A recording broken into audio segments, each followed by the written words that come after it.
Sabi nila ang dugo ay mas malapot kaysa sa tubig. Pero paano kung ang dugo mo mismo ang siyang lason na unti-unting pumatay sa iyong pangarap? 100 milyong piso. Yan ang halaga ng lahat ng puyat, pagod at pawis ko para maahon sa hirap ang lolo at lola ko. Pero sa isang iglap, ang tagumpay na dapat ay puno ng saya, naging isang malaking bangungot. Althea, anak namin siya. Kami ang nagbigay sa kanya ng buhay, kaya sa amin ang lahat ng meron siya. Iyan ang sigaw ng mga taong nagluwal nga sa akin. Pero 20 taon akong pinabayaan. Bumalik sila, hindi para bumawi, kundi para maningil sa utang na hindi ko kailanman hiniram. Ninakaw nila ang aking pangalan, siniraan ang aking danggal, at muntik ng kitlin ang buhay ng kaisa-isang pamilyang nagmahal sa akin. Ngunit may isang lihim na pilit itinago ng panahon. Isang katotohanan na kasulat sa isang kupas na papel na magpapabagsak sa kanilang kasamaan. Ako si Alfia Ramos. At ito ang kwento ng aking pagbangon kung saan ang paghihigante ay hindi kailangang maging marahas. Sapat na ang malasahan nila ang pait ng sarili nilang katotohanan. Althea anak, patawarin mo kami kung naghirap kami habang ikaw ay nagpapakasasa sa yaman. Hindi ba sapat ang 20 taon na pangungulila namin sa'yo para ipagkait mo sa amin ang kontrata niyan? Ang boses na iyon ay parang isang matalim na kidlat na gumuhit sa gitna ng masayang pagdiriwang sa barangay hall ng San Ignacio. Ang basong hawak ni Althea Ramos ay dulas sa kanyang kamay at nabasag sa semento, kasabay ng biglang pagtahimik ng musikang kanina lang ay nagbibigay buhay sa buong paligid. Ang mga tawanan ng mga kapitbahay, ang palakpakan para sa tagumpay ng kaisa-isang anak ng bayan na nakaabot sa Manila, ay napalitan ng nakabibinging katahimikan. Sa gitna ng pinto, nakatayo ang 2 tao na tila galing sa ibang mundo. Gusot ang suot, madungis ang mga mukha, at ang mga mata ay puno ng luhang tila pinag-aralan ang bawat patak. Si Renato at Celeste.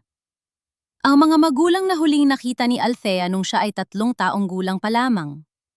Ang mga taong nag-iwan sa kanya sa pangangalaga ng kanyang Lolo Manuel at Lola Rosa upang maghanap ng suwerte. Ngunit ang tanging iniwan ay ang amoy ng alikabok at ang sakit ng pagkaulila. Anong ginagawa ninyo rito? Halos pabulong ang tanong ni Althea. Ang kanyang puso ay tumitibok ng mabilis, hindi dahil sa galak, kundi dahil sa isang pamilyar na takot na akala niya ay nabaon na niya sa limot. Dumating kami para sa iyo, anak. Hikbi ni Celeste habang patakbong lumapit at pilit na niyakap ang mga binti ni Althea. Nabalitaan namin ang tagumpay mo. Sabi namin, salamat sa Diyos, hindi na tayo magugutom. Makakauwi na kami sa anak namin. Napatingin si Althea sa paligid. Nakita niya ang mga mata ng mga tao sa barangay. Ang mga bulong-bulungan ay nagsimulang gumapang na parang lason. Yan ba ang mga magulang niya? Bakit na yun lang sila bumalik? Pero tingnan mo, mukhang naghirap talaga sila habang si Althea ay yayaman na. Sa kultura ng mga Pilipino, ang utang na loob sa magulang ay mas mabigat pa sa anumang ginto, at sa sandaling iyon, ang lahat ng pagsisikap ni Althea ay biglang nanganib na mabalot ng maling akala. Althea, huwag kang maging matigas ang puso. Sabi ni Renato sa malakas na boses, sapat para marinig ng lahat ng naroon, pati na ang mga kinatawa ng malaking kumpanya mula sa Makati na naroon para sa pirmahan ng kontrata. Kami ang nagbigay sa iyo ng buhay. Ang dugo na nananalaytay sa mga ugat mo, sa amin nang galing yan. Ngayong may 100 milyon ka na, tatalikuran mo na ba ang mga magulang na naghirap para lang mabuhay ka nung sanggol ka pa? Naghirap? Napatawa ng mapait si Althea. Ang luha ay nagsisimulang mamuo sa kanyang mga mata. Saan kayo nung nagkakasakit ako? Saan kayo nung kailangan ni Lolo Manuel ng pambili ng gamot at kailangan magtrabaho ni Lola Rosa hanggang madaling araw para lang may pambaon ako sa eskwela?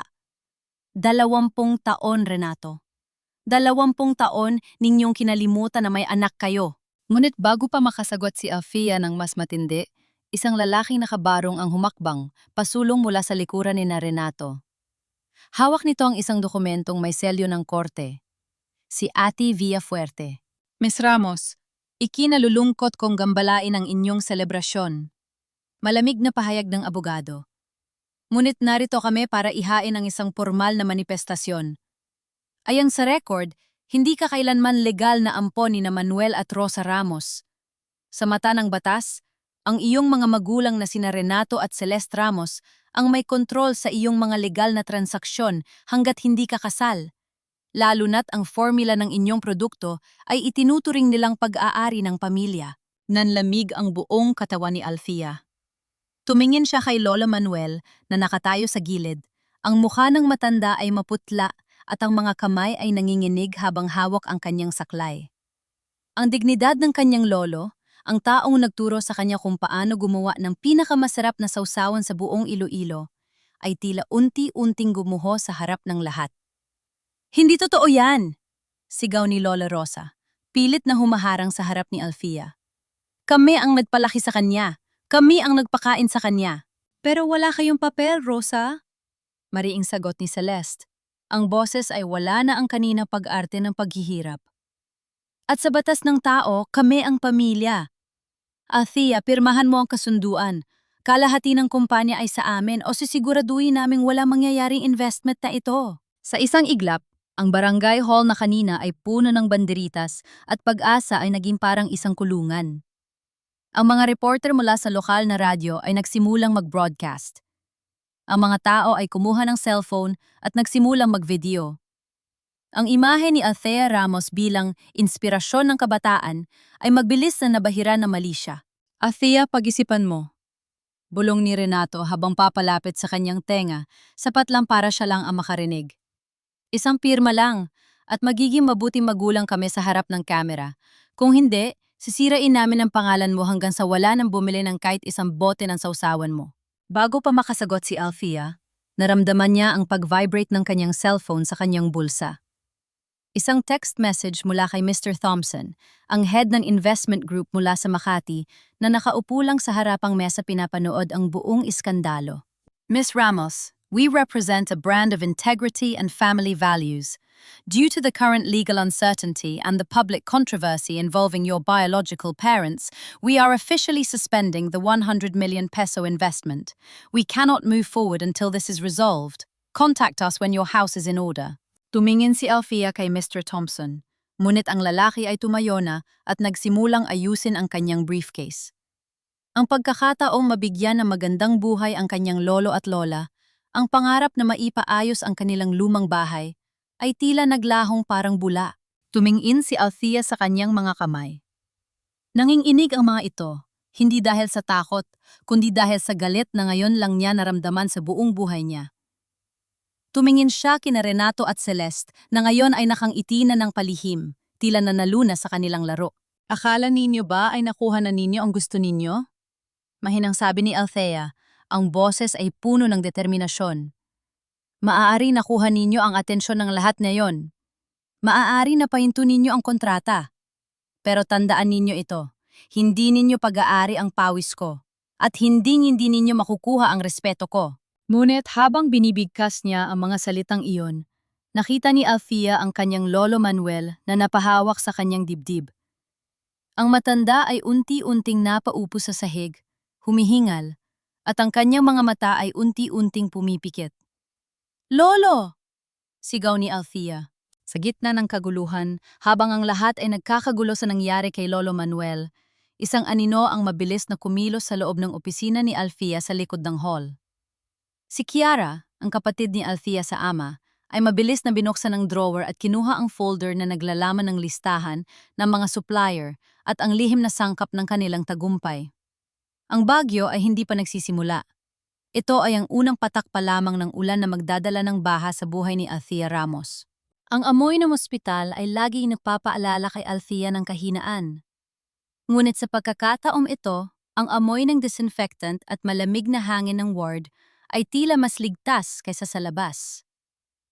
Nakahiga si Lolo Manuel, maputla ngunit kising na. Ang kanyang mga mata ay puno ng hingi ng tawad, isang bagay na hindi dapat manggaling sa taong nagbigay ng lahat para sa kanya. Althea, apo, patawarin mo ako! Mahinang sabi ng matanda, ang boses ay nanginginig. Hindi ko kayo nasalba sa kahihiyan. Lolo, magpahinga kayo.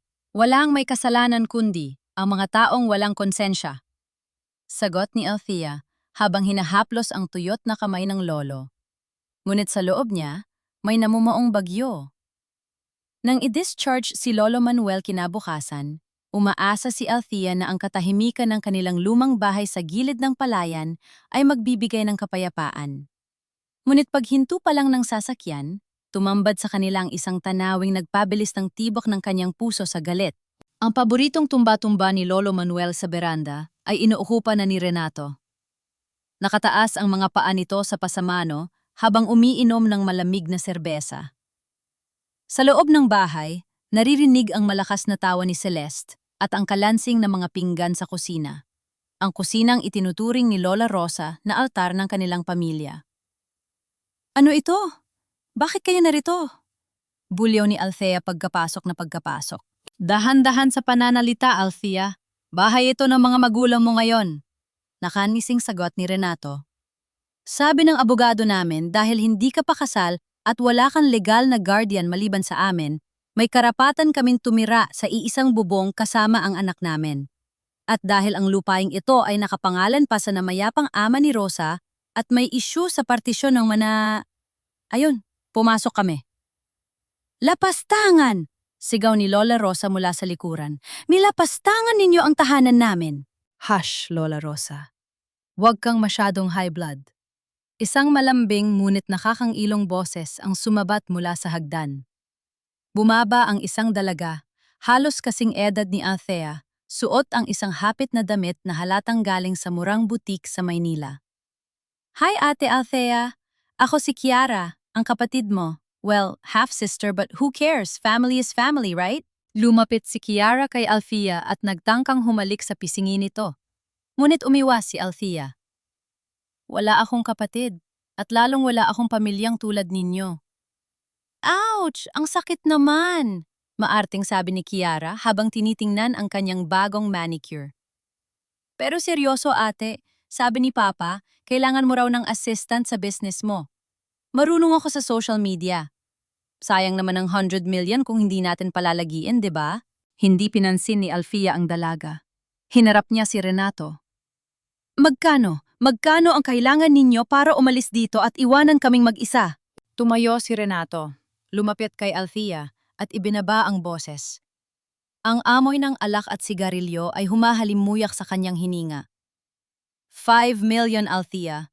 5 million pesos bilang initial payment sa 20 taon na hindi namin pagkita sa'yo. At syempre, gusto namin maging bahagi ng board ng kumpanya mo. Para naman mukha tayong kagalang-galang na pamilya sa harap ng mga investor mo. Baliw na kayo! Gigil na sabi ni Althea. Wala kayo makukuha sa akin, kahit isang kusing! Kung ganon, maghanda ka. Banta ni Celeste na lumabas mula sa kusina, hawak ang isang sandok na puno ng ginisa. Nakapost na sa Facebook ang video ng pag-collapse ng lolo mo. Ang caption, ang mayamang anak na pinababayaan ng pamilya, kaya nagkasakit ang matanda. Isang pindot ko lang, Althea. Dudurukin ko ang reputasyon ng kumpanya mo bago pa man ito makalipad. Napaupo si Althea sa sofa. Sapo ang kanyang ulo. Ang bawat salita nila ay parang kadena na unti-unting pumupulupot sa kanya. Hindi niya pwedeng basta na lang silang kaladkarin palabas dahil ang mga kapitbahay na mahilig sa chismis ay nakasubaybay. Sa kanilang barangay, ang boses ng api ay laging mas pinaniniwalaan, kahit na ang mga api ay ang mga lubong nagbibihistupa. Lumipas ang hapon na puno ng tensyon. Si Renato ay parang hari na nag-uutos sa loob ng bahay, samantalang si Celeste ay walang habas na binubuksan ang mga personal na gamit ni Althea. Nang sumapit ang dapit hapon, hinanap ni Althea si Lolo Manuel. Nakita niya ito sa likod ng bahay, malapit sa garahe kung saan nakaparada ang lumang jeepney na ilang dekada na nitong siniserbisyuhan. Ang matanda ay may hawak na liabe, pilit na hinihigpitan ng isang tornilyo na hindi naman maluwag. Nakita ni Althea ang panginginig ng mga balikat ng lolo. Hindi ito nagkukumpuni ng sasakyan. Nagtatago ito. Ang tunog ng bakal na tumatama sa bakal ay paraan nito upang lunurin ang sariling hikpi. Ang lolo na dati ay haligi ng kanilang tahanan, ngayon ay tila isang anino na lang na hindi makapagtanggo sa sariling pamamahay. Lolo!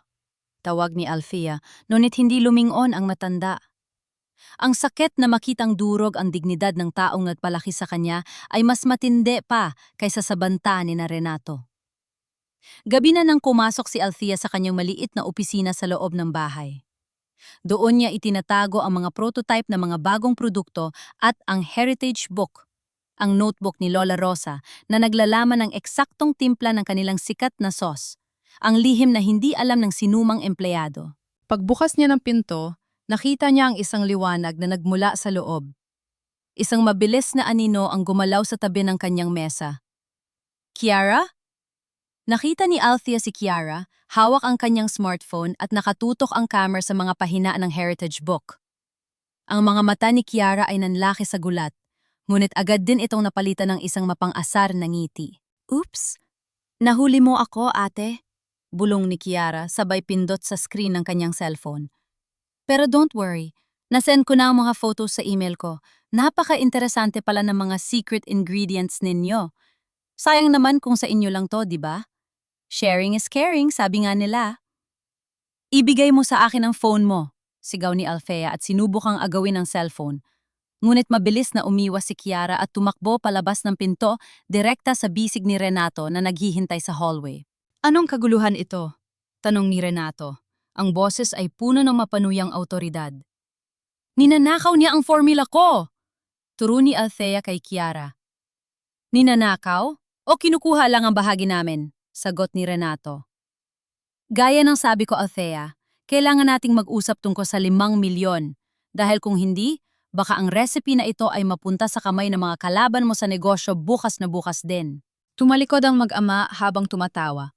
Iniwan si Althea na nakatayo sa dilim, nanginginig sa galit at kawalan ng pag-asa. Ang kanyang kumpanya, ang kanyang dangal, at ang huling alaala ng kanyang pamilya ay unti-unti nang nilalamon ng mga taong ang turing sa pag-ibig ay isang negosyo. Kinabukasan, ang atmosfera sa loob ng bahay ay parang isang lason na dahan-dahang kumakalat. Ngunit sa halip na sumigaw o makipag-away, nagising si Althea na may ibang plano. Kung ang laro ni na Renato ay panlilinlang, kailangang matuto siyang maging mastuso sa kanila. Pumasok siya sa kusina kung saan abala si Celeste sa pagkalkal ng mga cabinet, tila naghahanap ng kung ano mahalagang bagay. Kiara! Tawag ni Althea sa kapatid na nakaupo sa hapagkainan, abala sa pag-scroll sa kanyang mamahaling phone. Inisip ko ang sinabi mo kagabi. Siguro nga, kailangan ko ng tulong mo sa negosyo. Mas kilala mo ang takbo ng teknolohiya kaysa sa akin. Nanlaki ang mga mata ni Kiara. Sandaling nawala ang pagiging maarte. Talaga, ate? So, seryoso ka na?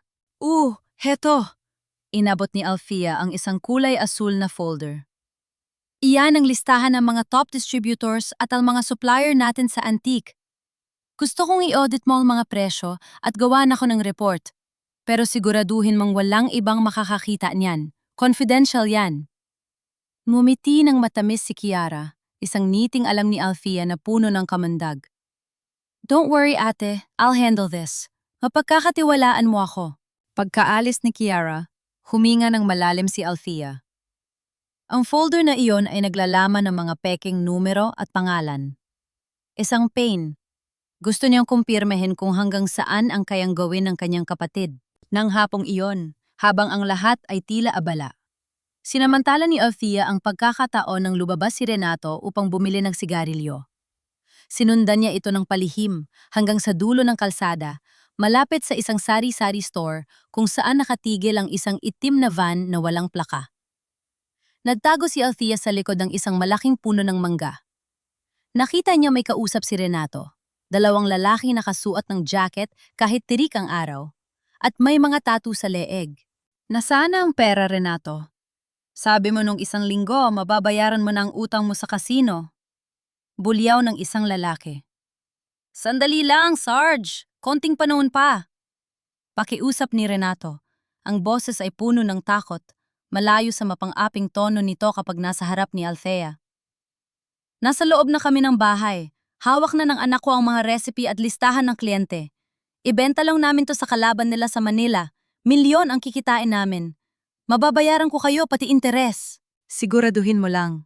Dahil kung hindi, Hindi lang ang buhay mo ang kukunin namin. Isasama namin ang magandang bahay na tinitirhan mo ngayon. Banta ng lalaki bago humarurot paalis ang van. Napahawak si Althea sa kanyang dibdib. Hindi lang pala pera ang gusto nila. Nakasangla na ang buhay ni Renato sa mga masasamang elemento at ginagamit nila ang pawis at hirap ni Althea para mabayaran ang kanilang mga kasalanan. Bumalik si Althea sa bahay na parang walang nangyari. Habang naglalakad sa hallway patungo sa kanyang silid, nadaanan niya ang nakabukas na pinto ng kwarto ni Renato. Nakita niya ang isang shot trash bin, na puno ng mga pinyunit na papel. Isang piraso ng papel ang kumuha ng kanyang atensyon. Yumuko siya at pinulot ito. Isang lumang litrato. Ang litrato niya noong sanggol pa siya, ang tanging alaala na akala niya ay itinago ni Renato dahil sa pagmamahal. Ngunit ang litrato ay punit-punit at sa likod nito ay may mga sulat ng numero, mga kalkulasyon ng utang. Napaupo si Althea sa sahig habang hawak ang punit na litrato. Hindi siya umiyak dahil sa lungkot, kundi dahil sa isang masakit na realisasyon. Sa mata ng kanyang mga magulang, hindi siya isang anak. Siya ay isang resibo. Isang asset na pwedeng ibenta, itaya at punitin kapag wala ng silbi. Ate, anong ginagawa mo rito? Nakatayo si Kiara sa pintuan, hawak ang kanyang phone at ang folder na ibinigay ni Althea. Wala na ang tamis sa mukha nito. Ang palitan ay isang malamig na titig. Pinagmamasdan mo ba ang nakaraan? Pang-uuyam ni Kiara. Sayang lang ang oras mo. Pinadala ko na ang listaan sa kaibigan ni Papa sa Manila. Pero alam mo, nagtataka ako. Bakit parang hindi gumagana ang mga contact number na to? Pinaglalaruan mo ba kami, ate? Pinaglalaruan? Tumayo si Althea at hinarap ang dalaga. Kayo ang pumasok sa bahay ko, nagnakaw ng formula ko, at ngayon ay balak ninyong ibenta ang kumpanya ko sa mga kriminal? Sino ang tunay na naglalaro, Kiara? Huwag kang masyadong kampante, Althea. Biglang sumulpot si Celeste mula sa likuran ni Kiara. Hawak ang sariling cellphone na may nakabukas na camera app. Masyado ka matalino para sa sarili mo. Pero nakalimutan mo ang isang bagay. Sa mundong ito, ang katotohanan ay kung ano ang nakikita ng mga tao sa screen. Anong ibig mong sabihin? Tanong ni Althea. Panoorin mo ito, sabi ni Kiara habang may pinipindot sa kanyang phone. Ipinakita niya ang isang video na kakapost lang sa social media. Sa video, makikita ang isang eksena kagabi. Kuha ito mula sa isang anggulo na tila itinago. Makikita si Althea na galit, dinuduro ang kanyang ina, at sa isang bahagi ng video, na halatang na-edit at pinabagal, tila itinulak ni Althea si Celeste ng malakas hanggang sa matumba ito at umiyak. Hindi yan totoo! Alam ninyo, hindi ko siya tinulak? Sigaw ni Althea. Pero yan ang nakikita ng mundo, tawa ni Celeste. Tingnan mo ang mga comments, galit na galit ang mga tao sa'yo. Walang utang na loob, dapat i-boycott ang produkto mo, hampas lupa ang ugali. Sa tingin mo ba, may bibili pa ng sauce mo pagkatapos nito? Sa tingin mo ba, itutuloy pa ng Makati investors ang deal nila? Kasabay ng mga salita ngayon, tumunog ang phone ni Althea. Isang tawag mula sa kanyang PR manager. Althea, kailangan mag-usap tayo. Trending ang video. Ang mga supermarket sa Iloilo at Manila, nagpapadala na ng notice. Itinitigil muna nila ang pag-order dahil sa bad publicity. Althea, mawawala sa atin ang lahat. Nanginginig ang kamay ni Althea habang pinagmamasdan ng tatlong taong nasa harap niya. Sila ay kanyang dugo at laman, ngunit sila rin ang sumasakal sa kanyang leeg. Ngayon, Althea, sabi ni Renato, nakapapasok lang, muling nagbabalik ang pagiging mapang-api. Pirmahan mo na ang 5 million check at ang transfer of ownership ng formula. Kung hindi, sisiguraduhin naming bukas, ikaw ang pinakakinamumuhiyang babae sa buong Pilipinas. Ang cliffhanger na ito ay nag-iwan kay Althea sa gitna ng isang digmaan na tila hindi niya kayang panalunan gamit lamang ang katotohanan. Ang langit sa Iloilo ay tila nakikiramay sa bigat ng nararamdaman ni Althea. Ang makulimlim na hapon ay binalot ng ingay na hindi galing sa kulog, kundi mula sa galit na sigaw ng mga tao sa labas ng kanilang bakod. Eskandalosa! Walang utang na loob! ay boycott ang Lola Rosa sauce. Huwag suportahan ang anak na matapobre. Sumilip si Althea sa bintana at nanlumo sa kanyang nakita. Ang mga kapitbahay na dati ay numingiti sa kanya, ang mga taong tinulungan niya noong panahon ng pandemya, ngayon ay may hawak na mga placard at mga bulok na itlog. Ang video na ipinost ni Kiara ay kumalat na parang apoy sa tuyong damo. Sa maliit na bayan, ang tsismis ay mas mabilis pa sa katotohanan. Plok! Isang itlog ang tumama sa salamin ng bintana, nag-iwan ng malapot at mabahong likido. Sumunod ang isang bato na halos mabasag ang bintana ng silid ni Lolo Manuel. "Lumabas ka rito, Althea! Harapin mo ang mga magulang mo!" Sigaw ng isang boses na pamilyar kay Althea, si Aling Nena, ang laging binibigyan ni Lola Rosa ng libreng sauce. Sa loob ng sala, tila isang direktor si Renato na nagmamasid sa kanyang obra maestra. Nakaupo siya sa tumba-tumba ni Lolo Manuel, humihit-hit ng sigare, habang si Celeste naman ay kunwaring umiiyak sa tabi ng pinto, sapat para makita ng mga tao sa labas ang kanyang pagdurusa. "Tingnan mo, Althea," sabi ni Renato. Ang boses ay puno ng mapanuyang tagumpay. "Ito ang halaga ng pagmamatigas mo. Isang pirma lang sa checking 5 million at sa kasunduan ng paglilipat ng shares, ititigil namin ang palabas na ito. Sasabihin namin sa kanila na nagkaayos na tayo, na mahal mo kami." "Hinding-hindi ko gagawin yan," nanginginig ang boses ni Althea. "Mas pipiliin ko mawala ang lahat kaysa ibigay sa inyo ang pinaghirapan ni na lolo at lola." "Ganun ba?" Tumayo si Renato at lumapit sa kanya. "Kung ganun, baka gusto mong panuorin kung paano mawala ang huling natitirang dignidad ng pamilyang ito." Biglang bumukas ang pinto ng silid ni Lolo Manuel. Lumabas ang matanda, suot ang kanyang kupas na sandu at nakasuporta sa kanyang saklay. Ang kanyang mukha ay kasimputla ng papel at ang kanyang mga mata ay nanunuyo sa puyat at sakit. "Manuel, umalik ka sa loob!" sigaw ni Lola Rosa, pilit na hinahawakan ng asawa. Ngunit hindi nakinig ang matanda. Humakbang siya patungo sa pintuan, direkta sa gitna ng galit na grupo ng mga tao. Gusto niyang ipagtanggol ang kanyang apo. Gusto niyang sabihin ng totoo, "Makinig kayo!" Sigaw ni Lolo Manuel. Ngunit ang kanyang boses ay napaos at mahina. "Hindi masamang tao si Althea. Siya ang gumuhay sa amin. Ang mga taong yan," itinuro niya sina Renato sa loob ng bahay. "Sila ang tunay na mga demonyo." Ngunit ang mga tao ay hindi na nakikinig. Ang galit ay bulag. "Sinunggaling! Pinagtatakpan mo lang ang apo mo walang ya!" Sigaw ng isang lalaki, sabay hagis ng isang plastik ng basura na tumama sa dibdib ng matanda.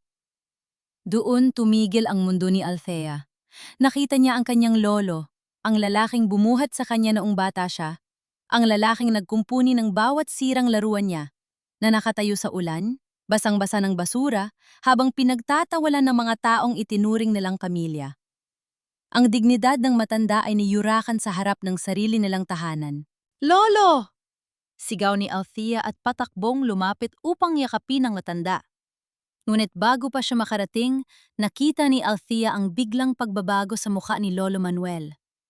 Napahawak ang matanda sa kanyang dibdib, ang kanyang mga mata ay nanlaki sa gulat, at ang kanyang saklay ay bumitaw sa kanyang kamay. "Lolo? Wag! Lolo!" Bumagsak si Lolo Manuel sa semento ng beranda. Ang tunog ng kanyang katawan na tumama sa sahig ay tila isang malakas na putok na nagpatahimik sa buong barangay. "Manuel!" hiyaw ni Lola Rosa. Nagkagulo ang lahat. Ang mga taong kanina ay sumisigaw ng galit ay biglang umatras. Ang ilan ay nagtatakbo palayo dahil sa takot na masangkot sa malaking trahedya. Sa gitna ng kaguluhan, si Althea ay nakaluhod sa ulan. Karga ang ulo ng kanyang lolo. "Lolo, gumising kayo! Huwag ninyo akong iwan, please!" Hagulgol ni Althea habang sinusubukang gisingin ng matanda. Tumingin siya sa itaas at nakita si Renato sa pintuan. Imbes na tumulong, nakita ni Althea ang isang malamig at kalkuladong ngiti sa mukha ng kanyang ama. Wala itong balak tumulong. Para sa kanya, ang yang ito ay isa pang pagkakataon. "Tumawag kayo ng ambulansya! Tulong!" Sigaw ni Althea sa mga kapitbahay na nananatiling nakatitig lang mula sa malayo. walang lumapit. Ang takot at ang maling akala ay mas malakas kaysa sa malasakit. Sa huli, kailangang buhatin ni Althea si Lola Manuel patungo sa kanilang lumang jeepney sa tulong ni Lola Rosa. Habang pinaaandar ni Althea ang makina na tila ayaw pang sumunod, nakita niya sa side mirror ang isang eksenang hinding-hindi niya malilimutan. Si Renato ay pumasok sa loob ng kanyang opisina. Nakita niya si Kiara na may dalang mga kahon, mabilis na nilalagay ang kanyang mga computer at mga dokumento ng kumpanya sa likod ng sasakyan ni Renato. Habang siya ay nagmamadaling iligtas ang buhay ng kanyang lolo, ninanakawan na sila ng mga taong tinawag niyang magulang. "Dito muna kami, Althea!" Sigaw ni Renato mula sa beranda habang papalayo ang jeepney. "Huwag ka mag-alala sa opisina mo, kami na ang bahala rito. Ayusin mo muna ang matanda. Baka yan na ang huling hininga niya." Ang tawa ni Renato ay humalo sa tunog ng ulan at sa iyak ni Lola Rosa sa likuran ng jeep. Sa sandaling yon, naramdaman ni Althea ang isang kakaibang lamig sa kanyang puso. Ang Althea na laging naghahanap ng kapayapaan ay namatay, kasabay ng pagbagsak ng kanyang lolo. Sa bawat patak ng ulan at bawat luhang dumadaloy sa kanyang pisngi, isang sumpa ang nabuo sa isip ni Althea Ramos. "Hindi ninyo lang kinuha ang negosyo ko. Sinubungan ka ninyong patayin ang pamilya ko. Sisiguraduhin kong sa oras na bumangon ako, wala kayong mapupuntahang impyerno na sapat sa gagawin ko sa inyo." Ang cliffhanger. Si Lola Manuel ay nasa bingit ng kamatayan, ang kumpanya ni Althea ay nasa kamay na ni Renato, at ang kanyang reputasyon ay durog na. Paano siya babangon mula sa abong ito? Ang biyahe mula Iloilo patungong Antique ay parang isang pagtakas mula sa isang digma ang hindi na kayang labanan ng katawan ni Althea. Sa bawat ikot ng gulong ng sasakyan, pilit niyang iniiwan ang ingay ng mga mapanghusgang kapitbahay, ang halahap ni Renato, at ang amoy ng basurang itinapon sa kanyang lolo. Dinala ni Althea sina Lolo Manuel at Lola Rosa sa isang maliit at liblib na baryo sa Antique, sa mismong bahay kubo kung saan ipinanganak ang kanyang lola. Dito, ang tanging maririnig ay ang bulong ng hangin sa mga puno ng niyog at ang banayad na hampas ng alon mula sa malapit na dagat. Malayo sa social media, malayo sa mga camera, at malayo sa kamandag ng mga ramos. Nakahiga si Lolo Manuel sa isang papag na gawa sa kawayan. Bagamat maayos na ang kanyang paghinga, ang kanyang mga mata ay nananatiling nakapikit. Tila ayaw nang harapin ang mundong naging napakalupit sa kanya. "Kumain ka muna, apo," malambing na sabi ni Lola Rosa habang inilalapag ang isang mangkok ng mainit na mami. "Kailangan mo maging malakas para sa amin." Umupo si Althea si tabi ng lola. Ang kanyang mga mata ay puno ng pagod. "Lola, bakit po ba nangyayari ito? Ginawa ko naman ang lahat para maging mabuting anak at apo. Pero bakit ang bilis maniwala ng mga tao sa masama?" Hinaplos ni Lola Rosa ang buhok ni Althea. "Ang katotohanan, Althea, ay parang buto ng halaman. Maaaring tabunan ito ng dumi, apakan ng marami at itago sa dilim. Pero darating ang araw na sisibol ito at bawasakin ang sementong humaharang sa kanya. Huwag kang mawala ng pag-asa." Yumukod si Althea at isinandal ang kanyang ulo sa balikat ng lola. Doon, sa katahimikan ng Antique, naramdaman niya ang tunay na dahilan kung bakit siya lumalaban. Hindi ito dahil sa 100 milyong piso. Hindi dahil sa kumpanya. Lumalaban siya dahil ang mga taong ito, ang kanyang lolo at lola, ang nagbigay sa kanya ng kaluluwa noong tinapon siya ng sarili niyang mga magulang. "Lola," bulong ni Althea, "anong nangyari noong iniwan ako ni Renato? Bakit hanggang ngayon wala akong hawak na papel na nagsasabing sa inyo ako?" Sandaling napatigil si Lola Rosa. Tumingin siya sa altar na gawa sa kahoy, kung saan nakalagay ang imahe ng Santo Niño at ang ilang mga lumang litrato. Tumayo ang matanda at kumuha ng isang maliit na bangko upang abutin ang isang bagay sa pinakataas na bahagi ng altar. Isang lumang kahon na gawa sa nara, may nakaukit na mga bulaklak, at may isang maliit at kinakalawang na padlock. "Althea, apo, itinago namin ito ng lolo mo dahil ayaw naming lumaki ka na may puot sa puso," sabi ni Lola Rosa habang inilalapag ang kahon sa mesa. "Gusto naming isipin mo na iniwan ka lang nila dahil sa kahirapan. Pero ngayong sinisira nila ang buhay mo, baka ito na ang tamang panahon." Kinuha ni Lola Rosa ang isang susi na nakatago sa loob ng kanyang medalyon. Sa isang click, bumukas ang kahon. Ang amoy ng lumang papel at naphthalene ay humahalimuyak. Sa loob nito, may mga resibo, ilang bariya, at isang nakatuping dokumento na kulay dilaw na sa kalumaan. Ano po ito? Tanong ni Althea. Ang kanyang kamay ay nanginginig habang kinukuha ang papel. Iyan ang dahilan kung bakit hindi ka namin nagawang i-adopt ng legal noon. Malungkot na paliwanag ni Lola Rosa. Nung 3 taon ka pa lang, bumalik si Renato at Celeste dahil kailangan nila ng pera para sa negosyo nila sa Manila. Sinabi nila, kung hindi namin sila bibigyan ng malaking halaga, kukunin ka nila at ibebenta sa isang pamilya sa ibang bansa na naghahanap ng ampon. Nanlamig ang buong katawan ni Althea. Ibebenta nila ako? Natakot kami ng lolo mo, patuloy ni Lola Rosa habang lumuluha. Kaya ibinenta ni Manuel ang tanging lupang pamana sa kanya rito sa Antique.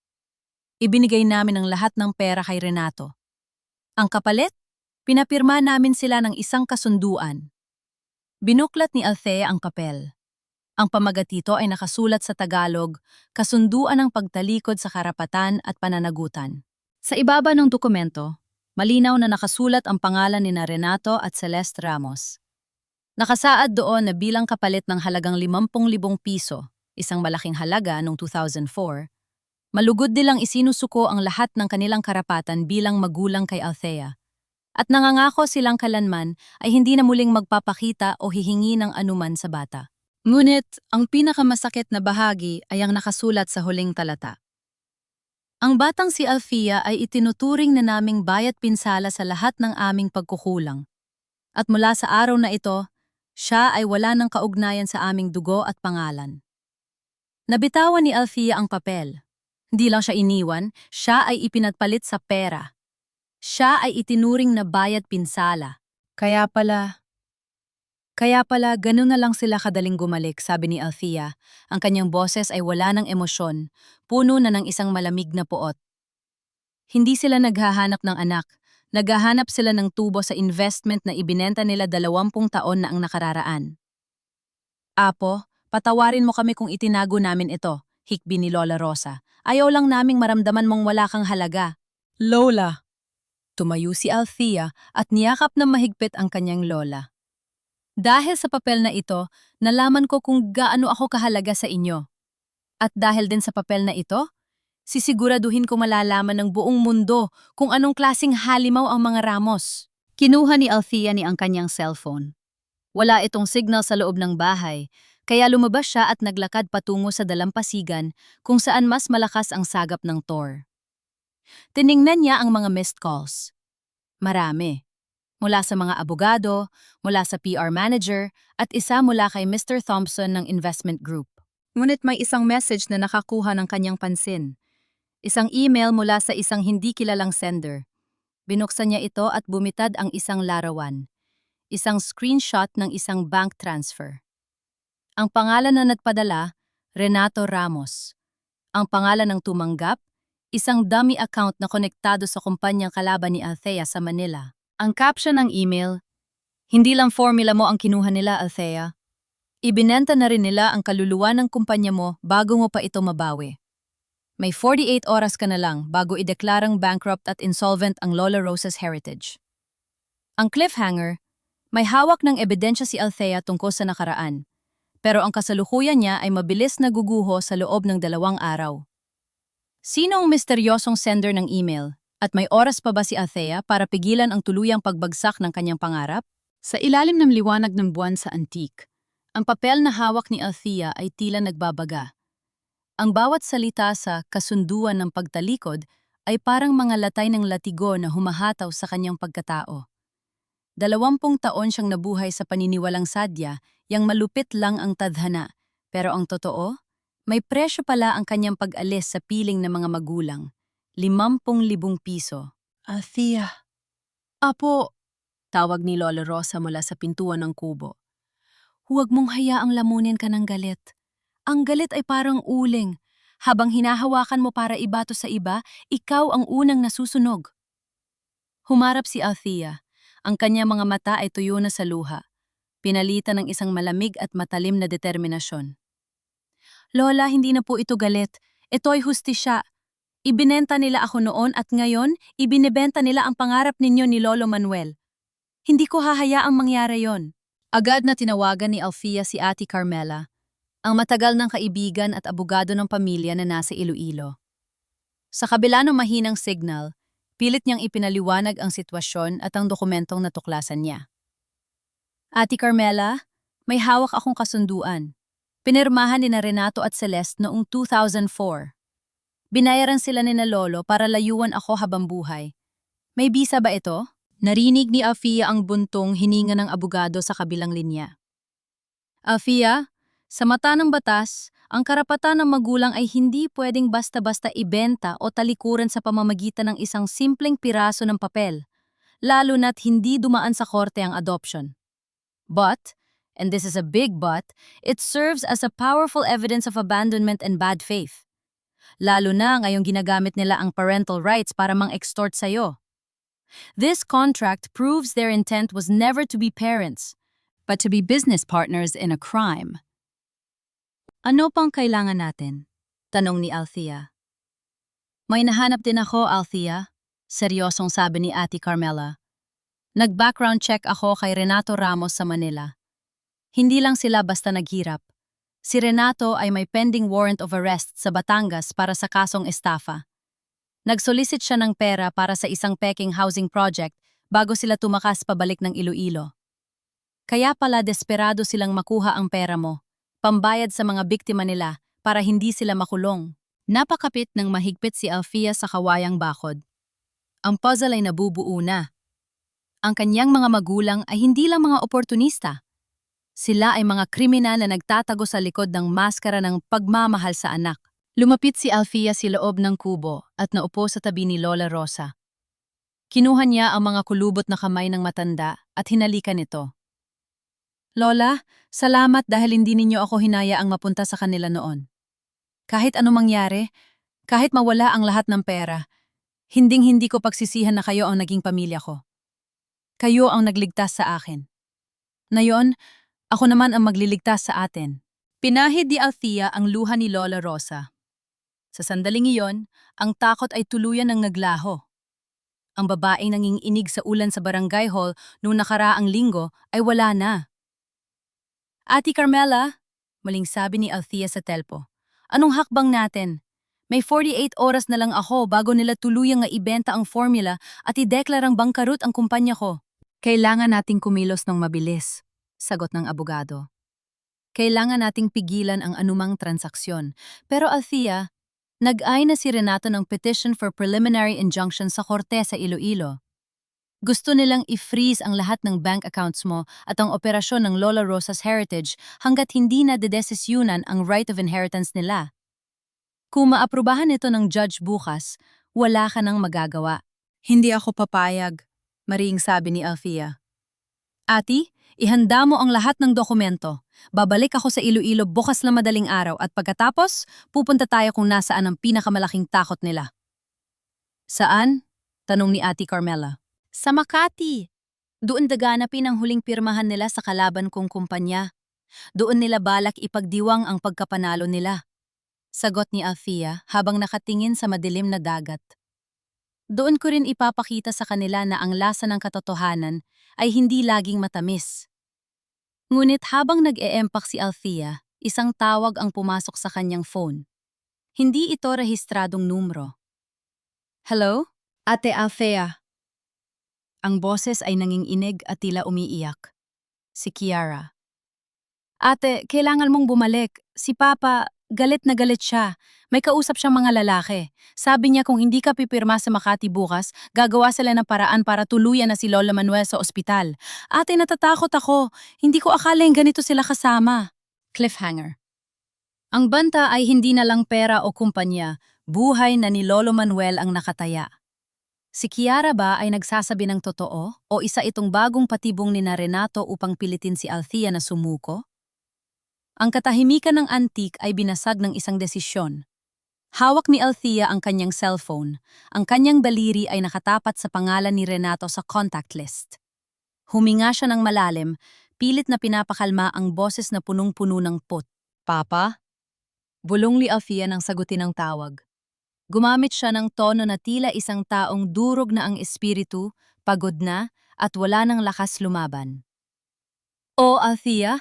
Napatawag ka? Akala ko ba matapang ka? Ang boses ni Renato sa kabilang linya ay puno ng pang-uuyam at tagumpay. Suko na ako, Papa. Hikbi ni Althea, isang peking hikbi na pinag-aralan niya. Hindi ko na kaya. Si Lolo, ayaw kong may mangyari sa kanya. Kunin niyo na ang gusto niyo. Ibibigay ko na ang 5 million. Ibibigay ko na ang kumpanya. Itigyan niyo lang ang lahat ng ito. Narinig ni Althea ang malakas na tawa ni Renato. Kasunod ang boses ni Celeste sa background na nagsasabing, "Sabi ko na sa'yo, bibigay din yan." Mabuti at natauhan ka, anak, sabi ni Renato. Gusto ko ang pakikipagtulungan mo, pero ayoko nang gawin ito sa probinsya. Magkikita tayo sa Makati, sa Manila Hotel, bukas ng gabi. Doon natin pipirmahan ang lahat sa harap ng mga bagong partners ko. Pagkatapos noon, magiging kagalang-galang tayong pamilya Ramos sa mata ng lahat. Sige, pupunta ako. Sagot ni Althea bago pinutol ang tawag. Pagkababa ng telepono, agad na nagbago ang anyo ni Althea. Ang luhang kanina ay tila papatak ay napalitan ng isang matalim na tingin. Ate Carmela, nakagat nila ang pain. Ihanda ang private car. Aalis tayo ngayon din. Samantala, sa isang inuupahang apartment sa Iloilo, bago tumulak pa Manila, nagdiriwang sina Renato at Celeste. Isipin mo, Celeste, sabi ni Renato habang nag-e-empak ng mga gamit. Kapag nakuha na natin ang pirma ni Althea bukas, tapos na ang utang natin sa kasino, may matitira pa tayong milyon-milyon. Iiwan na natin ang probinsyang ito. Paano si Kiara, Papa? Tanong ni Celeste habang naglalagay ng lipstick. Si Kiara? Tumawa si Renato. Bibigyan natin siya ng konting barya. Pagkatapos, hayaan natin siyang dumiskarte sa buhay niya. Masyado siyang maingay. Baka madamay pa tayo sa mga kalokohan niya. Kapag nakuha na natin ang pera, tayo lang dalawa ang lilipad pa abroad. Hindi nila alam. Nakatayo si Kiara sa labas ng pinto, bit-bit ang mga kape na ipinabili ni Renato. Nanigas ang dalaga sa kanyang kinatatayuan. Ang mga luhang pilit niyang pinipigilan nitong mga nakaraang araw ay tuluyan ng bumuhos. Ang mga magulang na ipinagtanggol niya, ang mga taong pinulungan niyang sirain ang sarili niyang kapatid, ay balak pala siyang itapon na parang basura pagkatapos siyang pakinabangan. Madaling araw na nang makarating si Althea sa Iloilo upang sunduin ang ilag mahahalagang dokumento bago tumulak pa Manila. Sa madilim na parking lot ng kanyang sariling opisina, may isang aninong lumabas mula sa gilid ng post. Ate? Agad na naging alerto si Althea. Kiara? Anong ginagawa mo rito? Kung narito ka para sa panibagong pakay ni na Renato, Ate, patawarin mo ako. Hagulgol ni Kiara, biglang lumuhod sa harap ni Althea. Tama ka. Tama ka sa lahat ng sinabi mo. Ginamit lang nila ako. Narinig ko sila kanina. Iiwan nila ako kapag nakuha na nila ang pera mo. Tumingin si Althea sa kanyang kapatid. Nakita niya ang sarili niya kay Kiara. Isang batang naghahanap ng pag-ibig sa mga taong walang kakayahang magmahal. Ngunit hindi siya basta-basta magtitiwala. Inabot ni Althea ang kanyang phone at may ipinarinig kay Kiara. Isang voice note na nakuha ni Ate Carmela mula sa isang witness sa Manila. Boses ito ni Renato, kausap ang isang tauhan ng kumpanyang kalaban ni Althea. Huwag niyo nang intindihin yung bunsong anak ko, yung Kiara. Gagamitin ko lang siya para makuha ang formula. Pagkatapos noon, bahala na siya sa buhay niya. Mas mahalaga ang pera kaysa sa batang yan. Napahulgol ng mas malakas si Kiara. Ang huling hibla ng katapatan niya sa kanyang mga magulang ay tuluyan ng naputol. Ano ang gusto mong gawin ko, ate? Tanong ni Kiara habang pinapahid ang kanyang luha. Ang mga mata ay puno na rin ng determinasyon. Gagawin ko ang lahat para makabawi sa'yo. Para makabawi kay Lolo Manuel. Hinawakan ni Althea ang balikat ni Kiara. Babalik ka sa kanila. Magpapanggap kang wala kang narinig. Sasama ka sa kanila sa Makati. At doon, sisiguraduhin nating bawat salita, bawat plano, at bawat pag-amin ni Renato ay nakarecord. Handa ako, ate, sabi ni Kiara.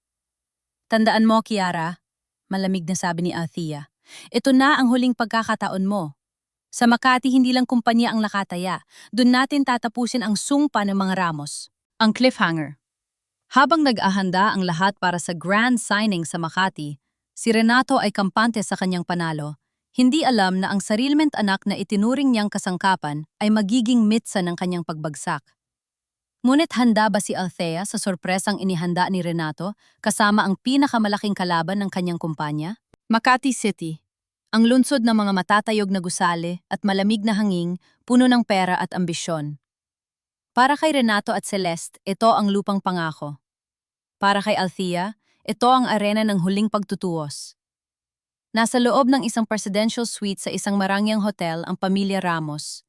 Habang humihigop ng mamahaling wine si Renato, kausap niya sa telepo si Mr. Victorio, ang CEO ng Global Food Solutions, ang pinakamalaking karibal ng kumpanya ni Althea. Huwag kang mag-alala, Mr. Victorio, nakangising sabi ni Renato. Hawak na namin ang digital signature ni Althea mula sa kanyang personal laptop.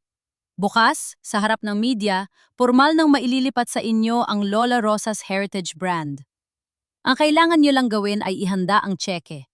Sa kabilang silid, abala si Celeste sa pagsusukat ng mga designer clothes na binili nila gamit ang huling perang natitira sa kanilang credit card. Kasama niya si Kiara, na pilit na naming iti habang tinutulungan ng ina sa pagsusuot ng isang gintong gown. Tingnan mo tayo, Kiara, ani Celeste habang humaharap sa salamin. Bukas, hindi na tayo tatawaging squatter o basurero mula sa probinsya. Magiging socialite of the year ako.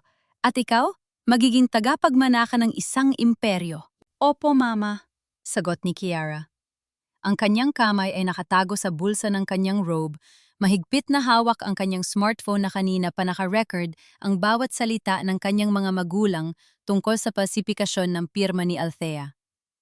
Samantala, sa isang maliit at tahimik na law office, ilagkanto lang ang layo mula sa hotel, nakaupo si Althea kasama si Ate Carmela at si Mr. Sandoval, isang senior inspector mula sa Securities and Exchange Commission, SEC. Ms. Ramos, kumpirmado, seryosong sabi ni Mr. Sandoval habang ipinapakita ang data sa kanyang tablet. May nag-login sa inyong corporate server gamit ang inyong credentials mula sa Iloilo noong nakaraang gabi.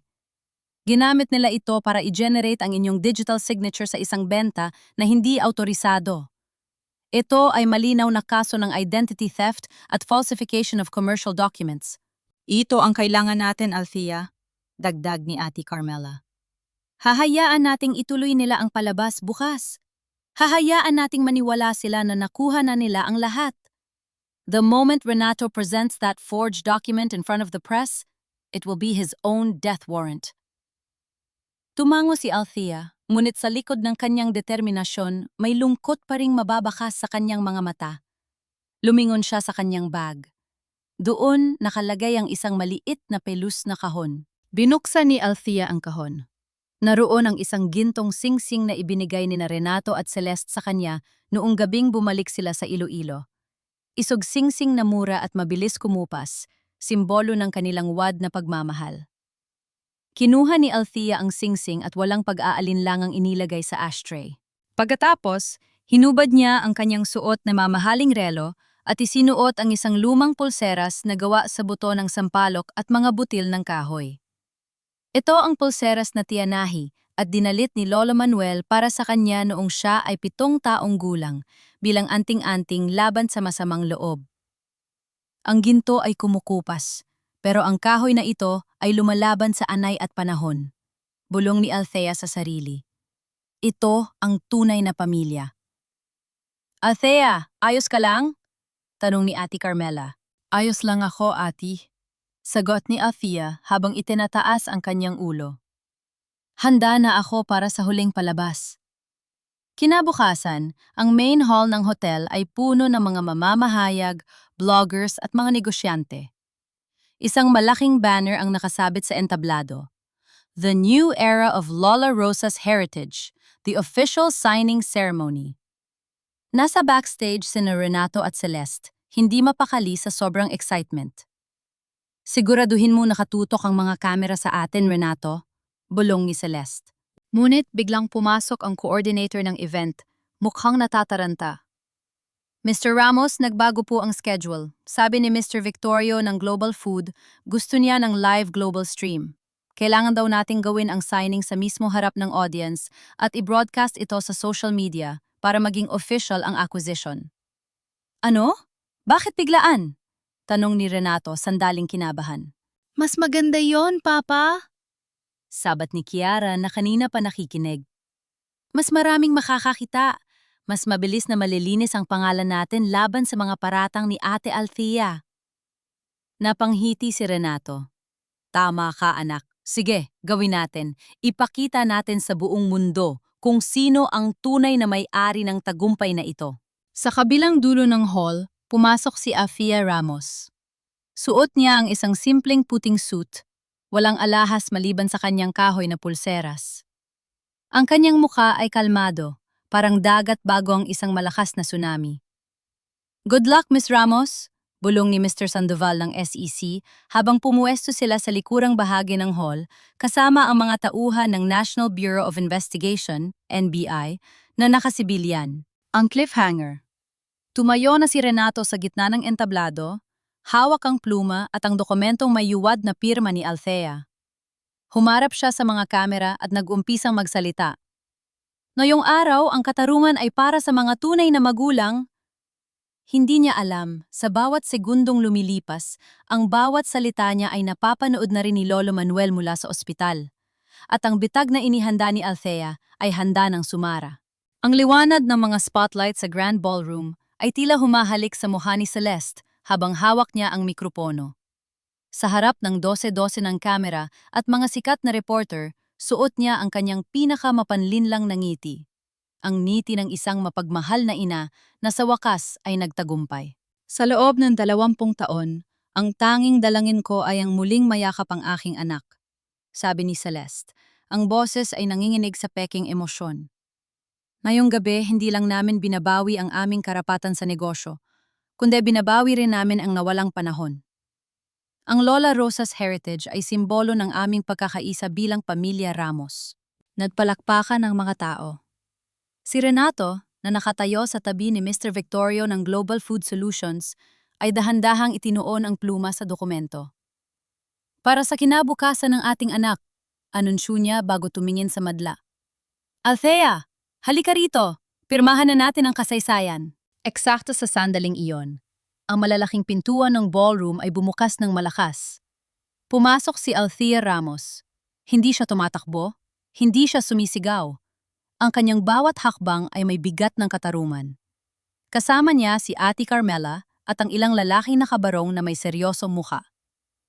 Tumigil ang lahat. Ang malamig na boses ni Althea ay umalingaw sa sound system ng ballroom. Althea! Anak, halika na! Hinihintay ka ng media! Kabadong tawag ni Renato, pilit na pinapanatili ang kanyang composure.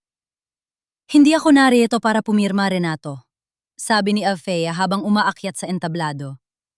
Narito ako para tapusin ang palabas ninyo.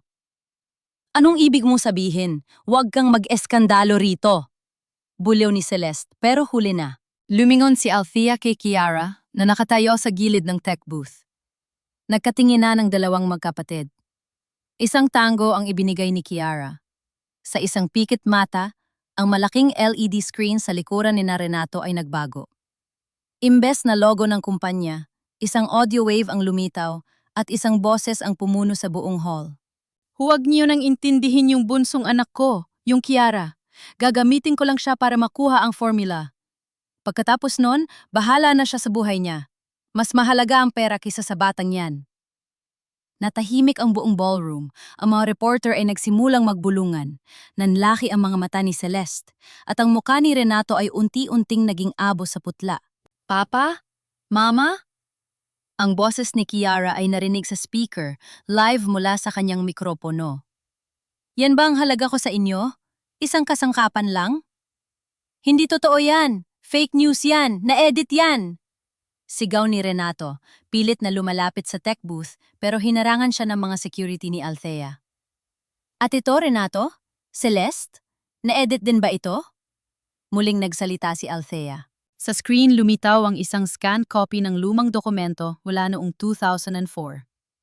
Ang kasunduan ng pagtalikod naka-highlight sa pula ang bahaging nagsasabing, ang batang si Althea ay itinuturing na naming bayad pinsala. Isinusuko ang lahat ng karapatan para sa halagang 50,000 piso. Basahin ninyo ng malakas. Sigaw ni Althea sa harap ng mga kamera. 20 taon ninyo akong itinuring na basura. Ibinenta ninyo ako para sa puhunan ninyo sa Manila. At ngayon, babalik kayo at sasabihing mahal ninyo ako? Sasabihin ninyong kayo ang may-ari ng pawis at puyat ng mga taong tunay na nagpalaki sa akin? Ang mga flash ng camera ay naging mabilis at nakasisilaw. Ang mga reporter na kanina ay nakikinig sa drama ni Celeste ay ngayon ay parang mga pating na sumusugod para sa katotohanan. Miss Ramos, totoo ba ito? Mr. Ramos, ibinenta niyo ba ang sarili niyong anak? Sa gitna ng kaguluhan, humakbang pasulong si Mr. Sandoval ng SEC at si Otony Carmela. Mr. Renato Ramos, ayon sa aming investigasyon, ang digital signature ni Miss Althea Ramos sa kontratang hawak ninyo ay peke. Ito ay kinuha sa pamamagitan ng illegal na pag-access sa kanyang system. At higit sa lahat, lumabas ang mga tauhan ng NBI. Renato Ramos, may warrant of arrest ka mula sa Batangas Regional Trial Court para sa kasong estafa. At ngayon, dinadagdagan namin ito ng identity theft at falsification of documents. Hindi! Bitawan niyo ako! Althea, anak, tulungan mo ako! Sigaw ni Renato habang pinipigilan ng mga autoridad. Huwag mo akong tawaging anak. Sabi ni Althea, ang boses ay matatag at puno ng dignidad. Lumapit siya kay Renato at Celeste na ngayon ay nakaposas na rin dahil sa pakikipagsabwatan. Tiningnan ni Althea ang kanyang mga magulang ng diretso sa mata. Sabi ninyo, ang dugo ko ay sa inyo galing. Maaaring totoo yon. Pero ang danggal ko, ang prinsipyo ko at ang pagkatao ko, lahat yon ay gali sa 2 matandang itinapon ninyo sa ulan. Ibinenta ninyo ang karapatan ninyo maging magulang noong 2004. Ngayon, kukunin ko na ang huling bagay na meron kayo, ang inyong kalayaan. Althea, patawarin mo kami. Nagawa lang namin yun dahil sa hirap. Iyak ni Celeste, lumuluhod na sa harap ng maraming tao pero wala nang naniniwala sa kanyang mga luha. Ang hirap ay hindi rason para maging demonyo, sagot ni Althea. Lumingon si Althea kay Mr. Victorio ng Global Food na kanina pa sinusubukang tumakas sa likod. At kayo, Mr. Victorio, asahan ninyo ang demanda mula sa amin. Ang pakikipagsabwatan sa mga kriminal para magnakaw ng brand ay hindi palalampasin ng batas. Habang hinihila palabas sina Renato at Celeste ng NBI, ang buong ballroom ay tumayo at natpalakpakan. Hindi para sa isang kumpanya, kundi para sa isang babaeng hindi sumuko sa gitna ng pinakamadilim na bagyo ng kanyang buhay. Lumingon si Althea kay Kiara. Nakita niya ang kanyang kapatid na nakayuko, umiiyak. Nilapitan niya ito at hinawakan sa balikat.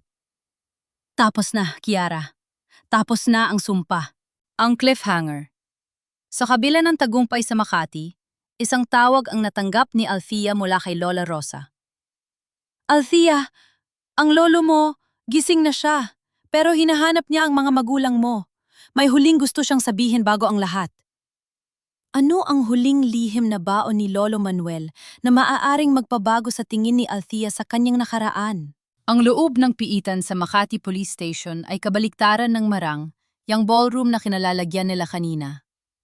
Malamig, madilim, at may amoy ng kalawang at pagsisisi. Sa likod ng mga rehas, nakaupo sa sahig si Renato.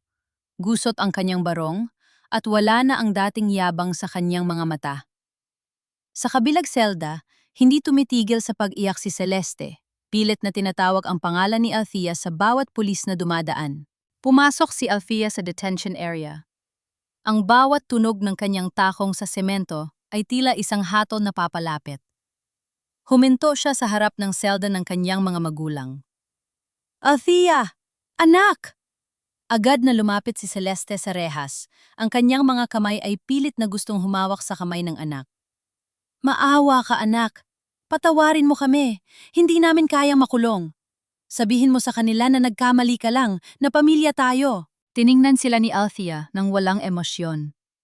Kumuha siya ng isang sobre mula sa kanyang bag at dahan-dahang inilapag ito sa maliit na lamesa sa labas ng selda. Narito ang kopya ng kasunduan ninyo noong 2004, simula ni Althea. Ang boses ay matatag. Dinala ko ito para ipaalala sa inyo na kayo mismo ang sumulat ng kapalaran ninyo ngayon. Nung ibinenta ninyo ako, inakala ninyo na pera ang nakuha ninyo. Pero ang totoo, ang ibinenta ninyo ay ang inyong kalayaan sa hinaharap. Althea, maawa ka, sabi ni Renato. Ang boses ay paos. Nag-withdraw na ang Global Food sa kaso laban sa amin kung magre-release ka ng Affidavit of Desistance. Isang pirma mo lang, Althea. Makakalabas na kami. Babalik na kami sa Manila, hinding-hindi na kami magpapakita sa inyo, pangako. Iyan din ang pangako ninyo 20 taon na ang nakararaan, sagot ni Althea. Hinding-hindi ko pipirmahan ang papel na yon.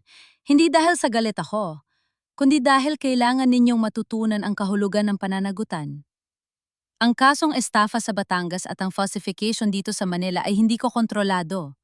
Yan ay bunga ng sarili ninyong mga desisyon. Napahagulgul si Celeste at lumuhod sa sahig, kinakalos ang mga rehas. Althea, nanay mo ako! Ako ang nagdala sa iyo ng 9 na buwan. Wala ka bang utang na loob? Huminto si Althea sa paglalakad paalis. Lumingon siya at sa huling pagkakataon, tiningnan niya ang babaeng nagbigay sa kanya ng buhay. May utang na loob ako, Celeste, pero hindi sa inyo. May utang na loob ako sa mga taong hindi ako iniwan noong wala akong halaga. Ang utang na loob ay hindi pwedeng pilitin. Ito ay kusang ibinibigay sa mga taong marunong magmahal. Tumalikod si Althea. Hindi siya lumingon muli kahit anong lakas ng pagtawag at pag-iyak nila. Sa bawat hakbang niya palabas ng presinto, naramdaman niya ang unti-unting paggaan ng kanyang dibdib. Ang kadena ng nakaraan ay tuluyan ng naputol. Sa labas ng presinto, naghihintay si Kiara. Nakasanda siya sa sasakyan ni Althea, ang kanyang mga mata ay namamaga pa rin. Pagkakita kay Althea, agad siyang tumayo ng matuwid. Ate, anong mangyayari sa akin? Tanong ni Kiara, puno ng takot ang boses. Kasabot din ako, di ba? Huminto si Althea sa harap na kanyang kapatid. Nagsalita si Ate Carmela sa mga awtoridad. Dahil sa pakikipagtulungan mo at sa pagbibigay ng ebidensya laban kina Renato, bababaan ang sentensya mo o maaari ka maging state witness. Hindi ka makukulong, Kiara. Nakahinga ng maluwag si Kiara, pero nanatili ang lungkot sa kanyang muka. Salamat ate, pero saan na ako pupunta? Wala na akong pamilya. Mayroon kang pagkakataon, Kiara, sabi ni Althea. Bibigyan kita ng sapat na pera para makapagsimula muli, pero hindi sa Iloilo at hindi sa kumpanya ko. Gusto kong pumunta ka sa ibang lugar, mag-aral ka at bumuo ka ng sarili mong pangalan. Huwag mong tularan sina Renato. Gamitin mo ang pagkakataong ito para maging tao na ipagmamalaki mo pag-arap mo sa salamin. Yumakap si Kiara kay Althea ng mahigpit. Pang-ako ate, gagawin ko ang lahat para maging karapat-dapat sa tulong mo. Patawarin mo ako sa lahat ng nagawa ko. Sige na, umalis ka na, malambing na sabi ni Althea. Pinanood niyang sumakay si Kiara sa taxi, dala ang pangako ng isang bagong simula. Pagbalik ni Althea sa hotel, naghihintay sa lobby si Mr. Thompson, ang head ng investment group na kanina lang ay nagsuspend ng kanilang deal. Tumayo ang lalaki at lumapit kay Althea na may dalang malaking buke ng bulaklak at isang bagong kontrata. Miss Ramos, bati ni Mr. Thompson. Ang muka ay puno ng paghanga. I watched the live stream. I must say I have never seen such courage and integrity in business. My deepest apologies for doubting you. Our board has decided not only to push through with a 100 million peso investment, but to increase it to 120 million to help you rebuild your brand faster. Numiti si Althea at tinanggap ang kamay ng investor. Salamat, Mr. Thompson. Pero hindi lang ito para sa akin. Ito ay para sa heritage na pinaghirapan ng lolo at lola ko. Habang nag-uusap sila, tumunog ang phone ni Althea. Isang video call mula kay Lola Rosa sa Iloilo. Agad itong sinagot ni Althea. Apo? Althea? Ang mukha ni Lola Rosa sa screen ay puno ng luha ng kagalakan. Iniharap ng Lola ang camera sa kama ng ospital. Nakalitaw ang mukha ni Lolo Manuel. Bagamat may oxygen mask pa, nakabukas na ang kanyang mga mata at dahan-dahang itinaas ang kanyang kamay upang kumaway sa screen. Althea, apo. Mahinang-mahinang boses ng lolo pero rinig na rinig ang pagmamahal. Lolo, kising na kayo! Iyak ni Althea. Ang mga luhang pinigilan niya sa harap ni na Renato ay tuluyan ng bumuhos ngayon. Babalik na ako, Lolo. Maayos na ang lahat. Wala nang mananakit sa atin. Uuwi na tayo sa antique. Umuwi ka na, Apo, sabi ni Lola Rosa. Hinihintay ka na ng mainit na sabaw at ng katahimikan ng ating tahanan. Napinikit ni Althea ang kanyang mga mata habang dinaramdam ang init ng araw sa kanyang muka sa labas ng hotel. Ang bagyo ay lumipas na. Ang mga tira ng bagyo ay dun na lang sa likod ng mga rehas, habang siya, ang kanyang pamilya at ang kanyang pangarap ay handa na para sa isang bagong umaga. Isang buwan ang lumipas. Ang simoy ng hangin sa Iloilo ay tila mas sariwa. Wala na ang bigat at lason na dinala ng nakaraang bagyo. Ang langit ay malinaw na asul at ang mga palayan ay sumasayaw sa ilalim ng gintong sikat ng araw. Sa tapat ng lumang bahay kahoy ni na Lolo Manuel at Lola Rosa, isang malaking pagtitipon ang nagaganap. Ngunit hindi ito tulad ng maringing selebrasyon sa Makati. Walang mga spotlight, walang mga sosyal na panauhin. Ang mga naroon ay ang mga tauhan ng kumpanya, ang mga batang eskular na tinutulungan ni Althea, at ang mga kapitbahay na ngayon ay muling bumalik hindi dahil sa tsismis, kundi dahil sa pagpapakumbaba at pagnanais na humingi ng paumanhin. Apo, handa ka na ba? Tanong ni Lola Rosa. Suot ng lola ang kanyang pinakamagandang barotsaya at ang kanyang muka ay nagniningning sa kagalakan. Tumango si Althea. Inalalayan niya si Lolo Manuel na nakaupo sa isang wheelchair, ngunit ngayon ay may kulay na ang mga pisngi at may sigla na ang mga mata. Hawak ng matanda ang gunting para sa ribbon cutting. Lolo, kayo po ang dapat gumupit nito, sabi ni Althea habang hinahawakan ang kamay ng lolo. Dahil sa inyong dalawa ni Lola nagsimula ang lahat. Kayo ang nagtanim ng pag-ibig, ako lang ang nag-ane. Nanginginig ang kamay ni Lolo Manuel nang gupitin niya ang ribbon sa gitna ng malakas na palakpakan. Sa sandaling yon, ang Lola Rosa's heritage ay hindi na lang isang tatak ng sausawan. Ito ay naging simbolo ng katarungan at ng pag-asang laging may puwang para sa mga pusong tapat. Nang sumapit ang hapon at umalis na ang mga panauhin, naupo ang tatlo sa kanilang lumang beranda. Inihain ni Althea ang paborito nilang merienda, bibingka at mainit na tsokolate. Ang katahimikan ay pulo ng kapayapaan, ang uri ng katahimikan na tanging ang mga taong dumaan sa matinding pagsubok ang makakaunawa. Althea, tawag ni Lolo Manuel, ang boses ay malinaw na muli. May sulat na dumating kanina mula sa abogado.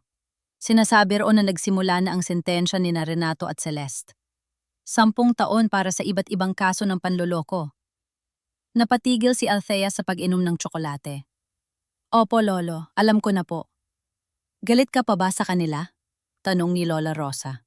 Tumingin si Althea sa malayo, sa abot tanaw kung saan ang araw ay dahan-dahang lumulubog. Lola, ang galit ay isang mabigat na bagahe. Iniwan ko na yon sa Makati. Hindi ko sila pinatawad dahil karapat-dapat sila. Pinatawad ko sila dahil karapat-dapat ako sa kapayapaan. Sapat na sa akin na alam ng mundo ang katotohanan at sapat na sa akin na narito kayo sa tabi ko. Humiling si Althea ng isang bagay na matagal na niyang hindi nagagawa.